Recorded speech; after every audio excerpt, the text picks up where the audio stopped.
Hey, happy Monday. I hope you had a great week last week. And last week I encouraged you and prayed for you on how to make sure you live your life for Christ because his ways are better than our ways. So I hope you did, and I hope you succeeded, and keep striving. Keep striving to make sure you live for life for Christ. So, all right. My husband always kind of laughs at me or jokes around with me about, he says, "You think everything happens for a reason, don't you?" And I'm like, yeah, everything happens for a reason. And because Stephanie's Miss Happy Go Lucky, and even if troubles and trials come my way, and I guess, I don't know if it's my outlook, how I see things, and maybe it's the faith that I hold on to through certain situations that I know that in the end, even through horrible things, God is going to see us through and bring glory to his name. So I'm not sure if it's because of how I have an outlook on life, and I have a hope and a faith, or is it because everything does happen for a reason? So that happens so many times in our life. But yesterday, or this past weekend, I went to a ladies' conference at my church, and we had 6 phenomenal workshops of speakers and ladies that I just adore and love, and they all were speaking, but you could only go to 3 of them, and so it was really hard to decide where to go.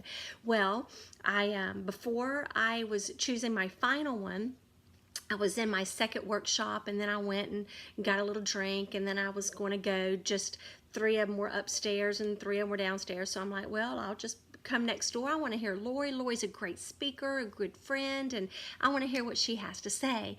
And so when I got in there was no room. Her room was full. So I had to go to another one. I was like, well, great. I want to go hear Jenny speak about 5 love languages.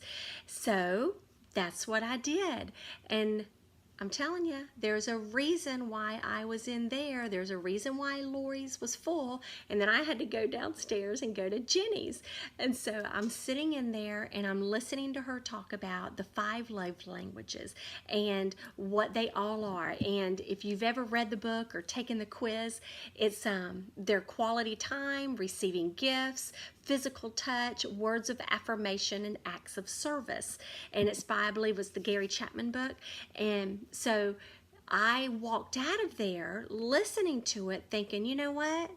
I believe my gift that I need to have in my life is people giving me words of affirmation. That's what I thought it was. And the conclusion I came to was, and I've probably told this story before, I'm the only girl. I have 3 older brothers, and so the only girl and the baby of the bunch, I always like to be the center of attention.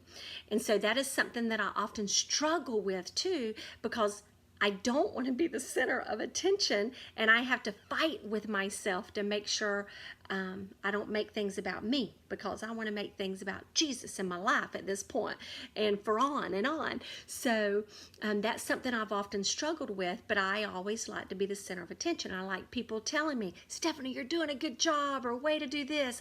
I just, you like those little pats on the back from people. It makes you feel good. So I'm thinking, that's it. That is what my spiritual gift is. So when I got in my car and I'm going home, what song comes on the radio first? Lauren Daigle's "You Say." And it was like, when God's telling you this, and when you feel this way, God's telling you this. And I'm like, that's got to be it. The words of affirmation, that's got to be my love language. And so I was like, well, thank you, God. There's a reason why I went there and a reason why I did this. Well, then I came home and I started watching a Hallmark movie that I have recorded, because I'm a Hallmark junkie and I can't wait till the end of October when all the Christmas ones come out. How many of you love Hallmark at Christmas time? Oh my goodness, I do. But so I'm watching this one show that is back, I don't know, from 2003, called Love Comes Softly. And I think I've seen it years and years ago, but it's been a while. So I watched half of it one day, and then I came home from church, and I ended up on Sunday and I watched the rest of that. And in there, let me read this to you because I want to get it right, because I knew I wanted to talk to you about, does everything really happen for a reason? Good, bad, ugly, what have you.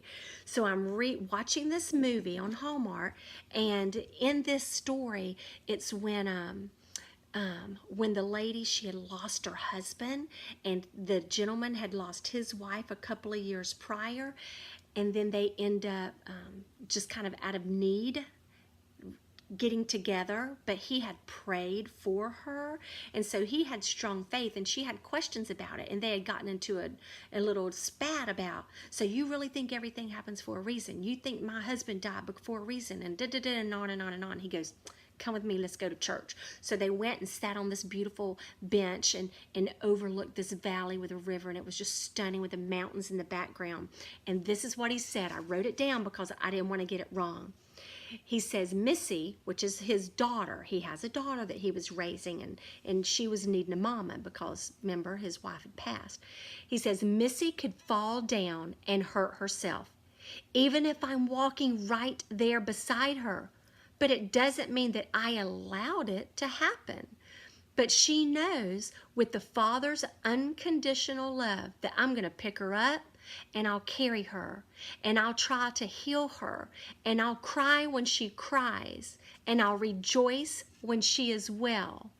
In all the moments of my life, God has been right there beside me, is what he's telling Katherine Heigl, I believe, is the one who played the part.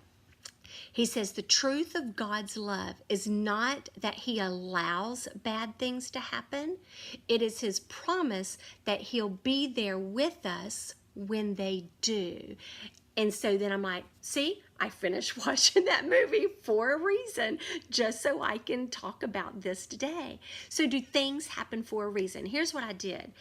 After you watch this, make sure you read down in the blog section on soakingupthesun.com about, I went and I found different articles on does everything happen for a reason? And remember, our God is sovereign, and he may allow things to happen, and he knows that things are happening. But listen, and we have choices in our life, and there's so many avenues that we can take on this topic, but I don't want to spend your whole morning or afternoon or whenever you're watching this video talking about this. I'd rather us kind of communicate with each other, comments and questions, and let's get some dialogue going on this. But things are allowed to happen, but it's also how we handle those situations and who we're holding on to. And there's things that's happened in my life that I look back and I can see where God is connecting the dots. Oh, that happened because this happened, and out of this good or bad circumstance, this happened, or this person became a Christian, or this person was able to be witnessed to, or whatever comes our way. Blessings come out of sorrow even. So when things do happen in life, I want to challenge you to not go, woe is me. I want you to challenge to look up and say, okay, God, this happened. So now what am I going to do about it? And put on your armor of God and make sure that you are holding on to him and making sure there's going to be glory in the end of this whole thing. So, do things happen for a reason? I do believe things do happen for a reason. Good, bad, ugly, I do. And it's how we come through it in the end. So, but then also I want to get back to that 5 love language. I was really shocked that I took that test, and I'm going to post the link for you to take this test too. It didn't take that long, but it really made me think, because it would ask you questions. It would say, is it the most meaningful to you when blank or blank? And you had a choice of 2. And I'd sit there going, well, I'm not really sure. But when I took the test, remember, I thought, oh, words of affirmation, that's my love language. Well, come to find out, it wasn't. The one that was the number 1 for me, and it gives you scores. So I had a quality of 10. I don't know if you can see this right or not. No, don't worry about it. But I had a quality of 10 in quality time. Points of in quality time. So spend some time with me. 7 points for physical touch. 7 points for words of affirmation. That's what I thought I was the most on. 6 points for acts of service and 0 points for receiving gifts. So I guess I want you to spend some time with me, but don't worry about getting me a gift. So you know what? And that's true, because the later in life we get as well, I like spending time with my family and friends, and that's what it's all about. Instead of saying, here's you a gift. No, let's just hang and let's just love on each other. So I want you to dig deep into all of these little links that I am attaching to this, and I'm going to be praying for you that through situations that happen in your life, that you will make sure that in the end, you're seeing the end in mind. You're holding on to the hope, and you're holding on to faith, and may your faith grow stronger through life's circumstances that are going to come your way.